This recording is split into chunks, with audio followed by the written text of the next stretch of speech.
நம்முடைய பிதாவாகிய பராபரனாலும் நம்முடைய ஆண்டவராகிய இயேசு கிறிஸ்துவினாலும் நம் அனைவருக்கும் கிருபையும் சமாதானமும் உண்டாவதாக. ஆமென். ஜெபம் செய்வோம். பேசும் என் ஆண்டவா என்று சொல்லி ஆண்டவரை நோக்கி ஜெபிப்போம்.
இயேசு கிறிஸ்துவின் நாமத்தில் ஜெபிக்கிறோம் நல்ல பிதாவே.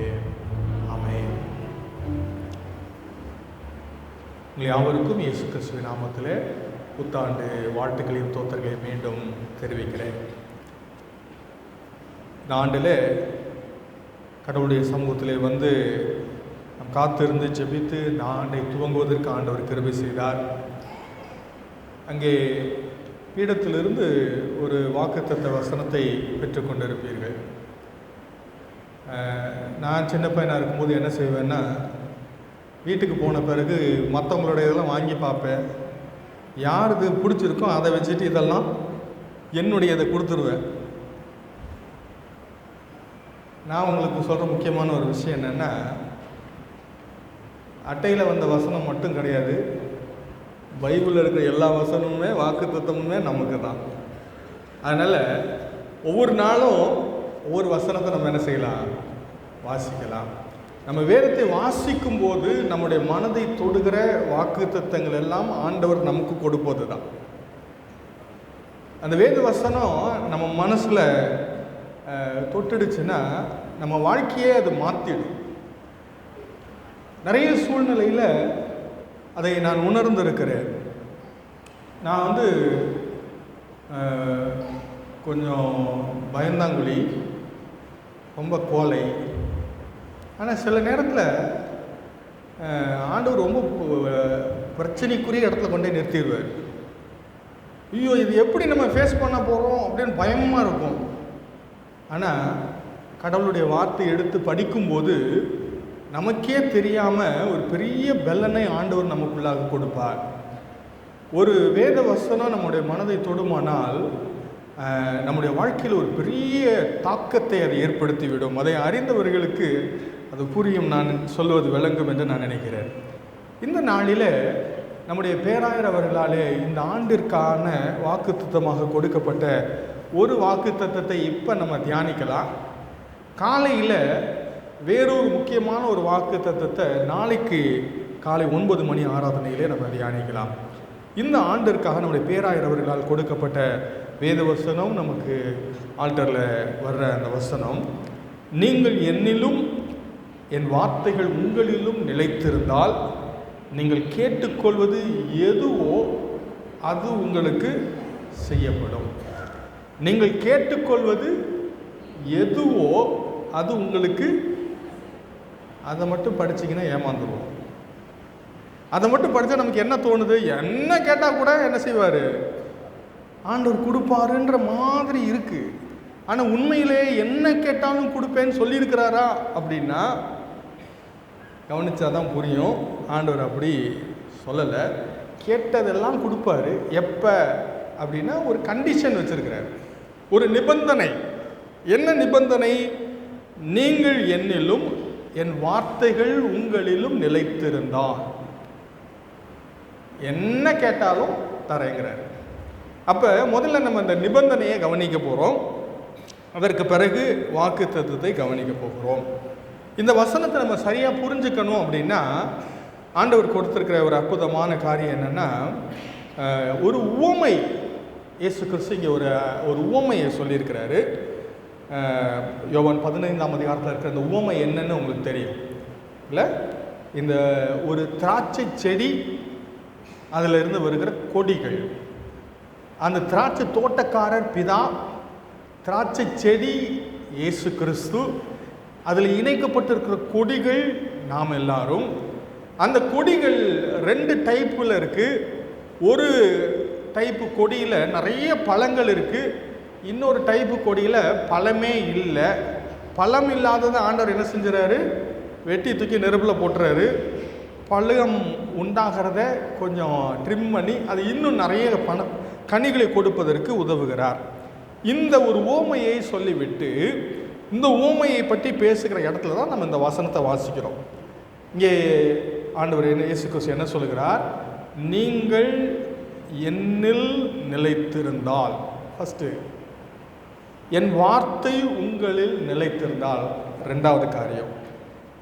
3வது, நீங்கள் கேட்டுக்கொள்வது எதுவோ அது உங்களுக்கு செய்யப்படும், 3வது காரியம். இப்போ முதல்ல நம்ம கவனிக்க போகிற காரியம் என்னென்னா, நாம் கிறிஸ்துவில் நிலைத்திருந்தால். கிறிஸ்துவில் நிலைத்திருக்கிறதுனா என்ன? கொடி அந்த செடி கூட அட்டாச் ஆகி இருந்ததுன்னா அந்த செடியிலிருந்து வருகிற எல்லா சாரத்தையும் பெற்றுக்கொண்டு அந்த கொடி செழிப்பாக இருக்கும். அது பூக்கும், காய்க்கும், அது கனிகளை கொடுக்கும். அதுக்கு ரொம்ப முக்கியமான தேவை என்னென்னா, அந்த கொடி செடியோட கனெக்ட் ஆகியிருக்கணும், இணைக்கப்பட்டு இருக்க வேண்டும். நம்ம கூட ஆண்டவரோடு கூட இணைக்கப்பட்டிருக்கும் போது, ஆண்டவரோடு இணைக்கப்பட்டிருப்பதை தான் நிலைத்திருப்பது அப்படின்னு சொல்கிறாரு. அப்படி இருக்கும்போது நாம் ஆசீர்வாதமாக இருப்போம். எப்படி இணைக்கப்பட்டிருப்பது? அந்த செடியில் இருக்கிற சாரம் எல்லாம் கொடிக்குள்ளே வந்து அது பூக்க, காய்க்க, கனிகள் கொடுக்க காரணமாக இருக்கிற அந்த இணைப்பு என்ன? நம்முடைய வாழ்க்கையில் தேவனுடைய ஆசீர்வாதத்தை பெற்றுக்கொள்வதற்கு, கடவுளோடு இணைக்கப்படுவதற்கு நான் என்ன செய்ய வேண்டும்? கொடி செடி கூட இணைஞ்சிருக்கிற மாதிரி நான் ஆண்டவரோடு இணைஞ்சிருக்க என்ன செய்யணும் அப்படின்னா, வேத புத்தகம் சொல்கிற முக்கியமான ஒரு காரியம், கர்த்தரில் நாம் வைத்திருக்கிற விசுவாசம் தான் இந்த கனெக்ஷன். ஆண்டவரோடு நமக்கு இருக்கிற இணைப்பு என்ன அப்படின்னா, அவர் மேல் நாம் வைக்கிற விசுவாசத்தினால தான் நம்ம அவர்கிட்ட இருந்து எல்லா சாரத்தையும் பெற்றுக்கொள்கிறோம். இந்த கொடிக்கு சாரம் எல்லாம் வருது செடியிலிருந்து. அந்த ஒரு இணைப்பு இருக்குது பார்த்தீங்களா? அந்த இணைப்பு என்ன அப்படின்னா, நாம் ஆண்டவர் மேல் வைத்திருக்கிற விசுவாசம். எதை வச்சு நான் இதை சொல்கிறேன்? நிறைய வேத வசனங்கள் இருக்கிறது. சில வசனங்களை நான் உங்களுக்கு சுட்டி காண்பிக்க விரும்புகிறேன். யோவான் எழுதின நற்செய்தி நூல் 1ஆம் அதிகாரம் 12ஆம் வசனம் ஒருவர் வாசிங்க.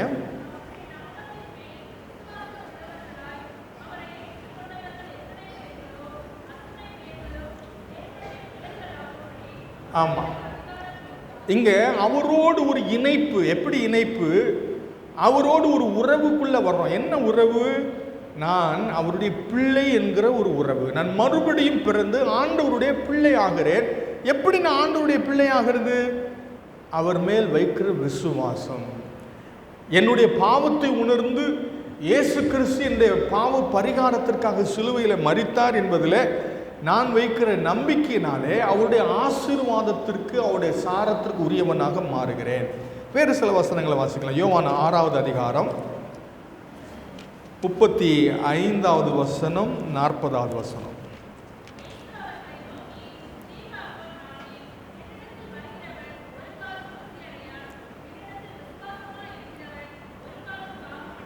கிறிஸ்துவண்டை வருவது எப்படி? அவரிடத்தில் இணைக்கப்படுவது எப்படி? என்னிடத்தில் வருகிறவன் ஒரு காலம் பசி அடையான், என்னிடத்தில் விசுவாசமாயிருக்கிறவன் ஒரு காலம் தாகம் அடையான். 40வது வசனம் வாசிங்க.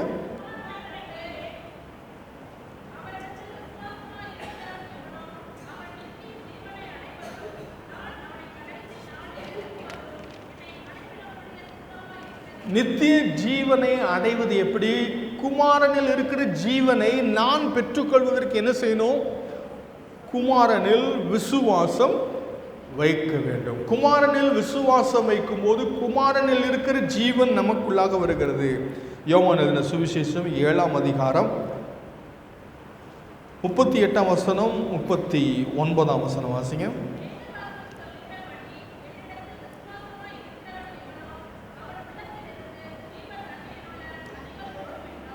விசுவாசமாய் இருக்கிறவர்கள் உள்ளத்திலிருந்து ஜீவ தண்ணீர் உள்ள நதிகள் ஓடும். பரிசுத்த ஆவியானவரை நாம் பெற்றுக்கொள்வோம். இயேசுவில் வைக்கிற விசுவாசத்தினாலே நாம் தேவனுடைய ஆசீர்வாதங்களை சுதந்திரித்துக் கொள்வோம். நிறைய வசனங்கள் உண்டு. யோவான் 11ஆம் அதிகாரம் 40ஆம் வசனத்தில் இயேசு அவளை நோக்கி, நீ விசுவாசித்தால் தேவனுடைய மகிமையை காண்பாய் என்று நான் உனக்கு சொல்லவில்லையா? ஆகையினாலே விசுவாசத்தினாலே தேவனுடைய ஆசீர்வாதங்களை நாம் பெற்றுக்கொள்ளுகிறோம். விசுவாசம் கை மாதிரி. ஆண்டவர்கிட்ட இருந்த ஆசீர்வாதத்தை பெற்றுக்கொள்ளுகிற கரங்களை போல நான் கர்த்தர் மேல் வைக்கிற விசுவாசத்தினாலே அவரிடத்திலிருந்து ஆசீர்வாதங்களை, நன்மைகளை நான் சுதந்திரித்து கொள்ள முடியும்.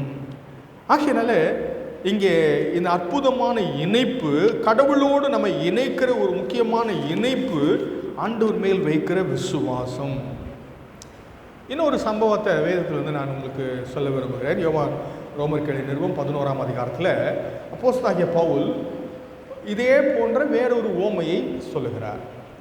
யூதர்கள் ஒலிவ மரம், அந்த ஒலிவ மரத்தில் ஒரு கிளைகள் வெட்டப்பட்டு விட்டு புற இனத்தவராகிய நம்மை அந்த நல்ல ஒலிவ மரத்தோடு கூட வந்து இணைக்கிறார், ஒட்டு போடுகிறார். காட்டு ஒலிவ மரத்தினுடைய கிளையை வெட்டி கொண்டு வந்து நல்ல ஒலிவ மரத்தோடு இணைத்து ஒட்டு போடுகிறார். ஒட்டு போட்டால் என்ன நடக்குது? இப்போ இந்த காட்டு ஒலிவ மரத்தில் நல்ல ஒலிவ மரத்தினுடைய சாரம் போகி காட்டு ஒலிவ மரத்தில் நல்ல ஒலிவ மரத்தினுடைய சிறப்பான கனிகள் அங்கே உண்டாகிறது. இதை பற்றி அவர் சொல்லும்போது அவர் சொல்லுகிற காரியம் ரோமர் 11ஆம் அதிகாரம் 20வது வசனம் வாசிக்கலாம்.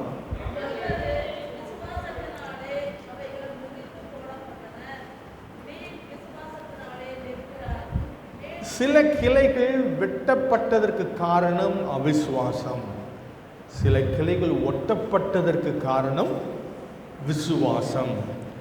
வாசிங்க தொடர்ந்து. நீ விசுவாசத்தினாலே நிற்கிறாய், மேட்டிமை சிந்தையாயிராமல் பயந்திரு. ரெண்டாவது முக்கியமான காரியம் இந்த இணைப்பில் தாழ்மை. என்னிடத்தில் இல்லை, எனக்கு தேவை என்று எதிர்நோக்கி இருக்கிற, சார்ந்து இருக்கிற ஒரு காரியம். விசுவாசத்தோடு அவரிடத்தில் இருந்து பெற்றுக்கொள்ள முடியும். ரெண்டாவது, என்னுடைய இயலாமையை உணர்ந்து கொண்டு, என்னுடைய இயலாமையை ஒத்துக்கொண்டு தாழ்மையோடு தேவனுடைய சமூகத்தில் அவருடைய இரக்கத்திற்காக நான் வந்து நிற்கும்போது தேவ கிருபையை நாம் பெற்றுக்கொள்கிறோம். அவரிடத்திலிருந்து உதவியை பெற்றுக்கொள்ள, பலனை பெற்றுக்கொள்ள, வழிநடத்துதலை பெற்றுக்கொள்ள, நான் அவரை நோக்கி இருக்கும்போது, அவரை சார்ந்து இருக்கும்போது கர்த்தர் நமக்கு உதவி செய்கிறார். ஆண்டவருடைய இருதயத்தை புரிந்து கொள்வதற்கு இந்த வேதவசனம் நமக்கு உதவியாக இருக்கும். 2 நாளாகமத்தின் புத்தகம் 16ஆம் அதிகாரம் 9வது வசனம். இதுவும் ஒரு வாக்குத்தத்தம். 2 நாளாகமும் 16வது அதிகாரம் 9வது வசனம்.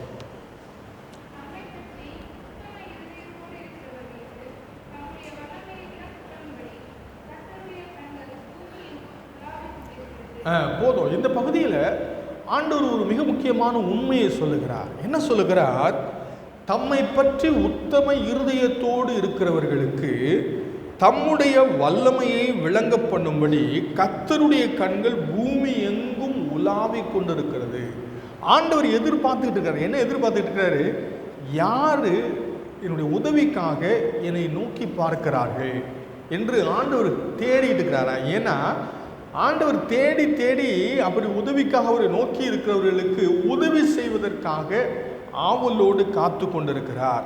இங்கே என்ன இடத்துல இந்த வசனம் சொல்லப்பட்டிருக்கு அப்படின்னா, ராஜா ஆசா ராஜா அவனுடைய ராஜ்யபாரத்தின் ஆரம்ப நாட்களில் அவன் கர்த்தரை தேடினான்.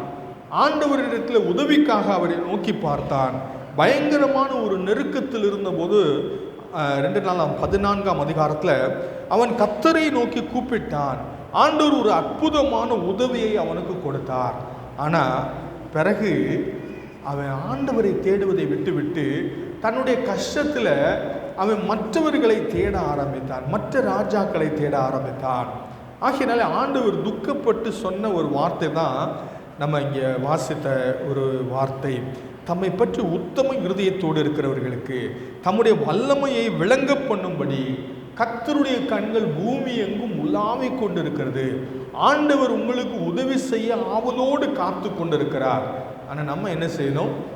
ஆண்டவரே எனக்கு உதவி செய்ய, ஆண்டவரே எனக்கு இந்த தேவை இருக்குது, நீங்கள் எனக்கு நிச்சயமாக செய்ய முடியும், நான் உண்மை விசுவாசிக்கிறேன் என்று கடவுளுடைய வார்த்தையை வாசித்து தியானித்து விசுவாசித்து அவரை நான் நோக்கி பார்க்கும்போது கர்த்தர் இந்த ஆசீர்வாதத்தை என்னுடைய வாழ்க்கையில் கொடுக்க முடியும்.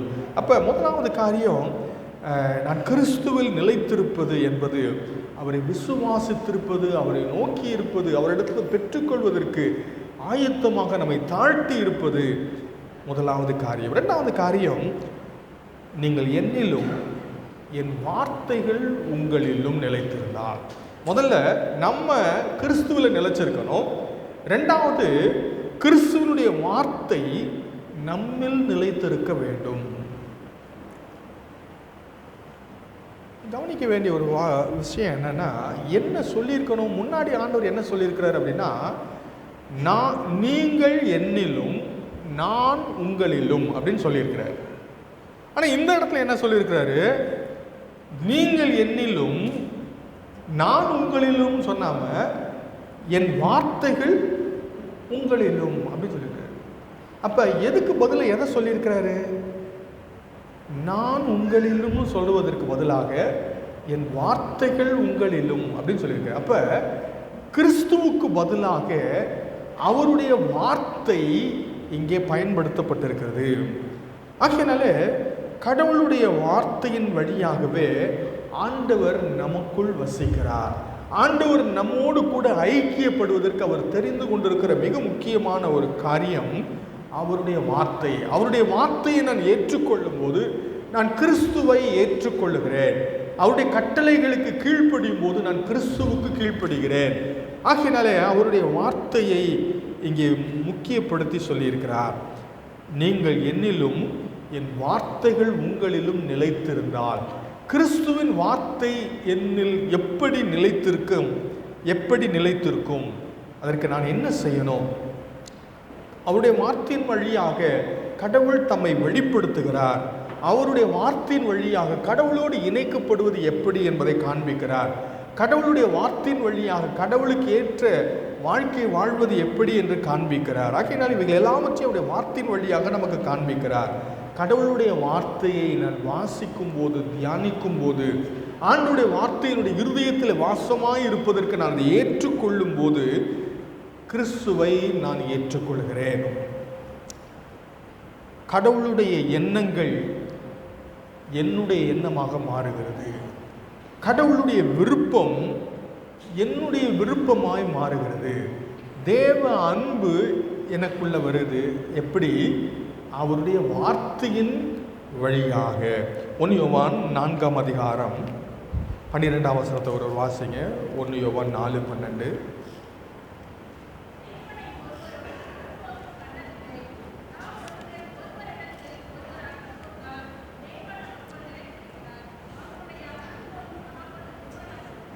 நாம் ஒருவரிடத்தில் ஒருவர் அன்பு கூர்ந்தால் தேவன் நமக்குள் நிலைத்திருக்கிறார், அவருடைய அன்பும் நமக்குள் பூரணப்படும். ஆகையினால இந்த அன்பினாலே நாம் தேவனுடைய அன்பை நாம் பெற்றுக்கொண்டு அந்த அன்பை நாம் வெளிப்படுத்துகிறோம். கடவுளுடைய வார்த்தையின் மூலமாக தேவ அன்பை பெற்றுக்கொள்கிறோம். கடவுளுடைய வார்த்தையின் மூலமாக நம்முடைய வாழ்க்கை மாற்றம் பெறுகிறது. 1 யோவான் 2ஆம் அதிகாரம் 6வது வசனம் பாருங்க.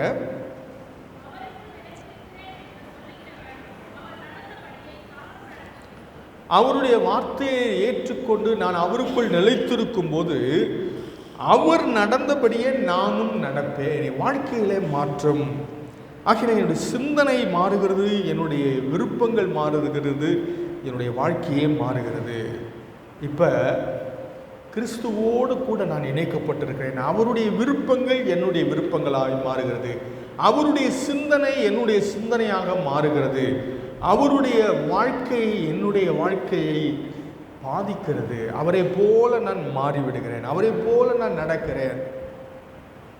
இப்போ 3வது காரியம் சொல்றாரு, நீங்கள் கேட்டுக்கொள்வது எதுவோ அது உங்களுக்கு செய்யப்படும்.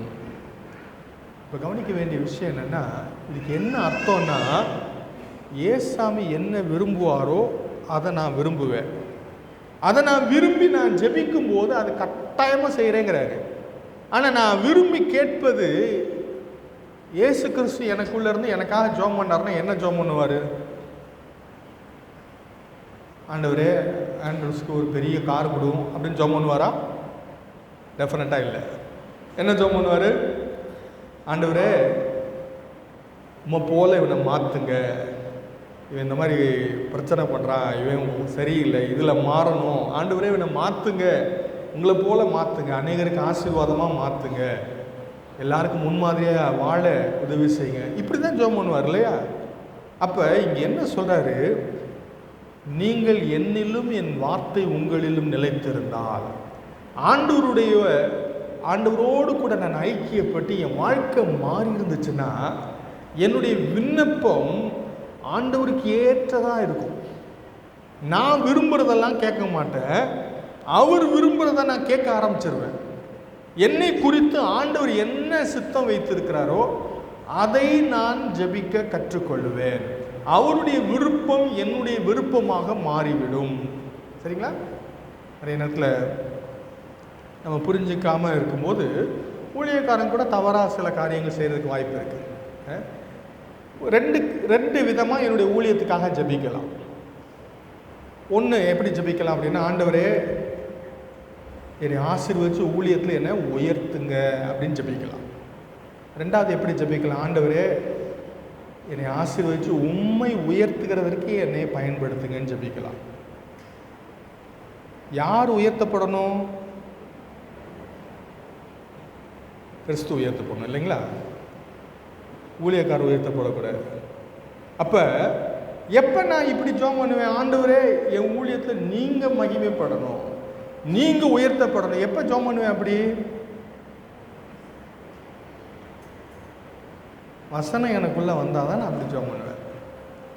நிறைய கிறிஸ்தவ பாடல்கள்லாம் பாடும்போது சில நேரத்தில் யோசனையாக இருக்கும், பாடலாமா வேணாமான்னு. ஊழியத்தில் உயர்த்தி வைத்த கிருபை அப்படின்னு ஒரு பாட்டில் பாடுவோம். ஒன்றுமில்லாமல் இருந்தேன், ஆண்டவர் என்ன பண்ணிட்டார்? ஆண்டவர் என்னைய உயர்த்திட்டார். அதுதான் எனக்கு முக்கியம். அதுவா முக்கியம்? ஆண்டவர் என்னை உயர்த்தணுமா, நான் ஆண்டவரை உயர்த்தணுமா? ஏன் இந்த பிரச்சனை அப்படின்னா, இன்னும் வசனம் உள்ள போகாததுனால நம்ம என்ன பண்ணிட்டு இருக்கோம், நம்ம உயரணும்னு நினச்சிட்டு இருக்கோம். ஆண்டவரை பயன்படுத்தி நம்ம உயரணுமா, இல்லை நம்ம ஆண்டவரை உயர்த்தணுமா? ஏன் இந்த பிரச்சனை அப்படின்னா, இன்னும் வசனம் சரியாக உள்ள போகலை. நான் கிறிஸ்துவில் நிலைத்திருப்பேன். ஆனால் நான் எப்படி ஜெபிப்பேன்? ஆண்டவரே, உம்முடைய நாமம் பரிசுத்தப்படணும், உம்முடைய ராஜ்யம் வரணும், உம்முடைய சித்தம் செய்யப்படணும். இல்லை என்னுடைய விருப்பம் அல்ல, என்னுடைய ராஜ்யம் அல்ல, என்னுடைய புகழ் அல்ல, கடவுளுடைய நாமம். இதெல்லாம் மாறணும் அப்படின்னா வசனம் நமக்குள்ளே போகணும். வசனம் நமக்குள்ளே போகலைன்னா இந்த மாதிரி ஏதாவது ஆண்டவருக்கு பிரியமில்லாத ஜெபமெல்லாம் நம்ம பண்ணிடுவோம். அதனால தான் இங்கே ஆண்டவர் நமக்கு தெளிவாக சொல்கிறாரு, நீங்கள் என்னிலும் என் வார்த்தைகள் உங்களிலும் நிலைத்திருந்தால் நீங்கள் கேட்டுக்கொள்வது எதுவோ அது உங்களுக்கு செய்யப்படும். யாக்கோபினுடைய நிருபத்தில் 4வது அதிகாரம் 3வது வசனம் வாசிக்க ஒருவர். யாக்கோபு 4:3.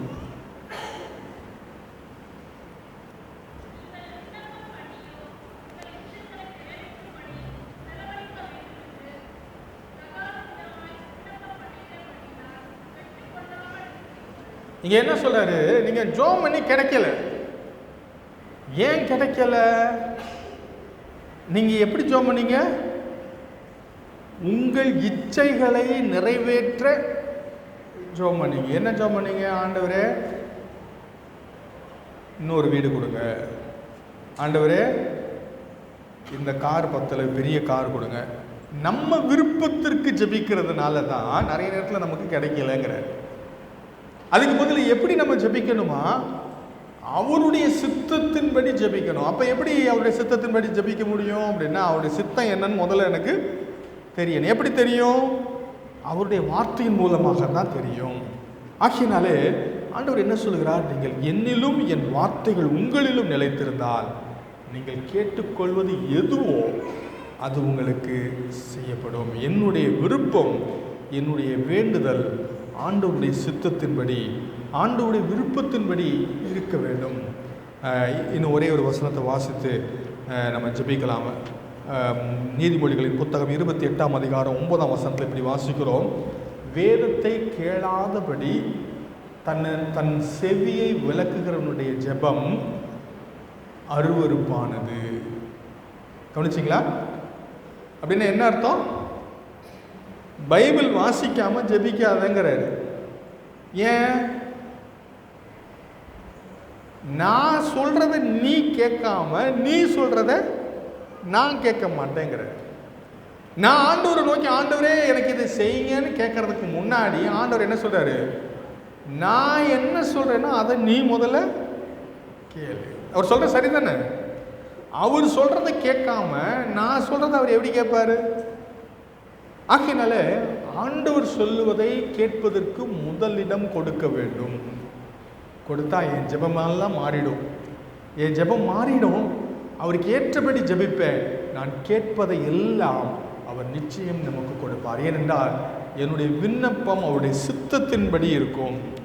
என்னுடைய வேண்டுதல் அவருடைய சித்தத்தின்படி இருக்கும். 1 யோவான் 5ஆம் அதிகாரத்தில்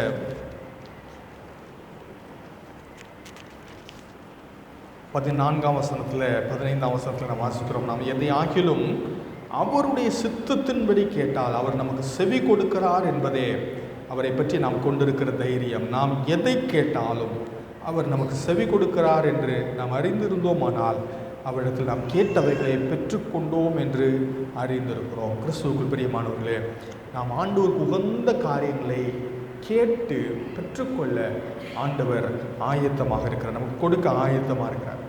சாலமோன் கிட்ட ஆண்டவர் கேட்டாரப்பா, உனக்கு என்ன வேணும்? நீ என்ன கேட்டாலும் நான் உனக்கு தரேன். சாலமோன் கேட்ட விண்ணப்பம் ஆண்டவருக்கு பிரியமாக இருந்தது. சாலமோன் என்ன கேட்ட ஆண்டவர்கிட்ட?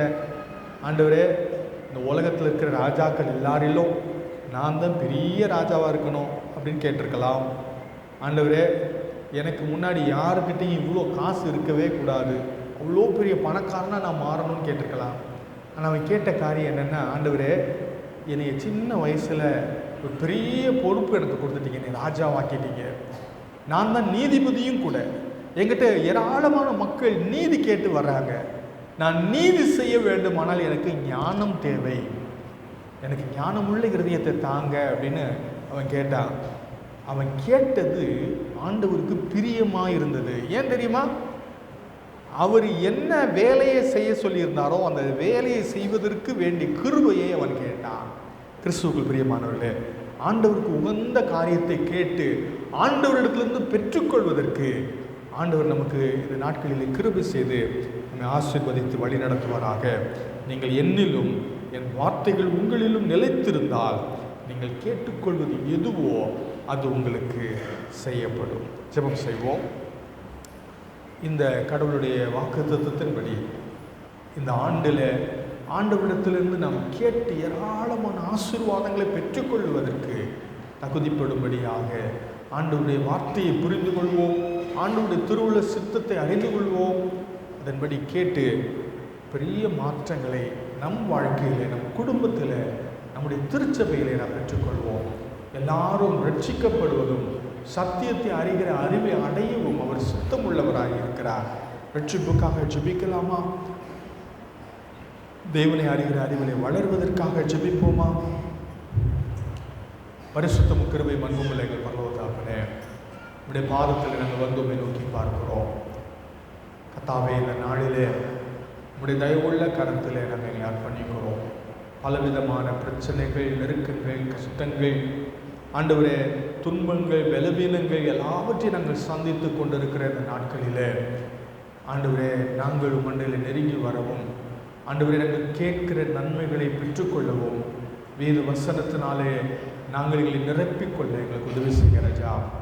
கர்த்தாவே, இந்த நாளிலே நாங்கள் வசிக்கிற உலகத்தில் பலவிதமான பிரச்சனைகளை நாங்கள் கவனிக்கிறோம்.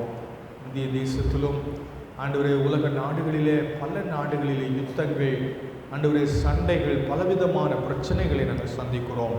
இந்த சூழலிலே கிருபையாக எங்களுக்கு இறங்கி எங்களுக்கு உதவி செய்யுங்க, எங்களை ஆசீர்வதிங்க, எங்களுக்கு வேண்டிய சமாதானத்தை கட்டளையிடுங்க. தமிழகத்தை ஆசீர்வதிங்க, இந்திய தேசத்தை ஆசீர்வதிங்க, இந்த திருச்சபையை ஆசீர்வதித்து வழி நடத்துங்க. எங்களுடைய குடும்பங்களை ஆசீர்வதிங்க, பிள்ளைகளை ஆசீர்வதிங்க. இந்த கரங்களை அர்ப்பணிக்கிறோம். இயேசு கிறிஸ்துவின் நாமத்தில் ஜெபிக்கிறோம் நல்ல பிதாவே. ஆமென்.